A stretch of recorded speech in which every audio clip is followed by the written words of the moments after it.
ასოცირების ხელშეკრულების ხელმოწერამდე ერთი დღით ადრე რუსეთის საგარეო საქმეთა მინისტრი სერგეი ლავროვი თავდაცვის ზომების მიღებით იმუქრება.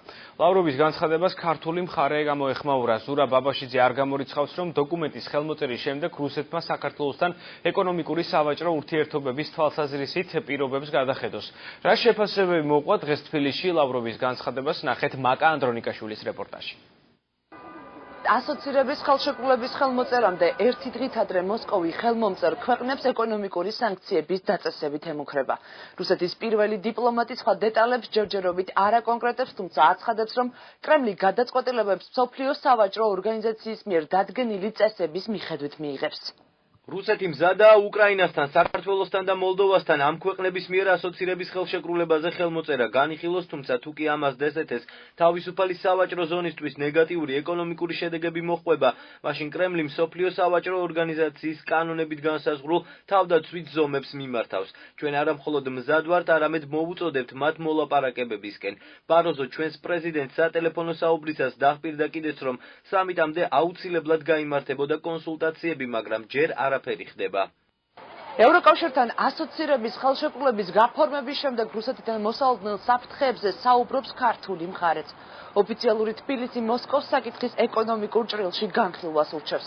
ქვეყნის მმართველ გუნდში აცხადებენ, რომ მხარეებმა შეთანხმებას პოლიტიკური შანტაჟის გარეშე უნდა მიაღწიონ. შესაძლებელია, რომ სავაჭრო ურთიერთობებში გაჩნდეს ისევ შეკითხვები, იმედი მაქვს, რომ ამას ესე მარტივად და პირდაპირ ნაჯახისებურად არ დაერქმევა ისევ ემბარგო, თუმცა თუ კი ასე მოხდა, 500 მილიონიანი ბაზარი ხდება ჩვენი მეწარმეების განკარგულებაში და შესაძლებელი ხდება ძალიან სწრაფად სტანდარტების მიღწევის პირობებში აღნიშნული პროდუქციის, მათი პროდუქციის ევროპის ბაზრებზე გატანა.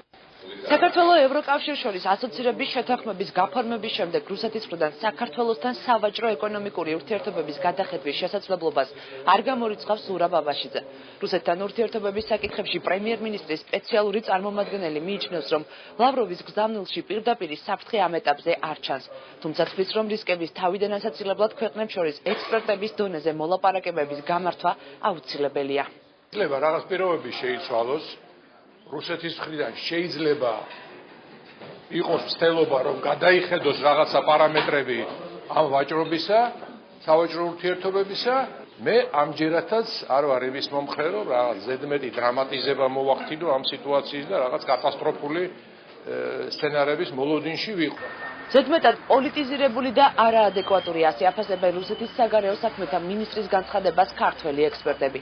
ანალიტიკოსები კრემლს მსოფლიო სავაჭრო ორგანიზაციის დებულებებსა და მოთხოვნებს ახსენებენ და ამბობენ, რომ რუსეთს საქართველოსთვის ეკონომიკური სანქციების დაწესების იურიდიული საფუძველი არ აქვს.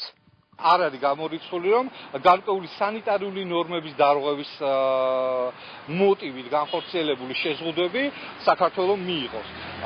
მოდით პირდაპირ ვთქვათ, საქართველოს უნდა იყოს ყველაფრისთვის მზად, მათ შორის ასეთი ტიპის სანქციებისთვის, ჩვენ უნდა მოვძებნოთ ალტერნატიული ბაზრები, მათ შორის ევროკავშირის ბაზრებში, რათა დივერსიფიცირებული სავაჭრო ურთიერთობების ხარჯზე არ მოხდეს საქართველოს ზოგადად სავაჭრო პოლიტიკის საქართველოს ევროკავშირთან ღრმა და ყოვლისმომცველი სავაჭრო ურთიერთობების შესახებ ასოცირების ხელშეკრულებას ხელს ზუსტად ერთ დღეში მოაწერს.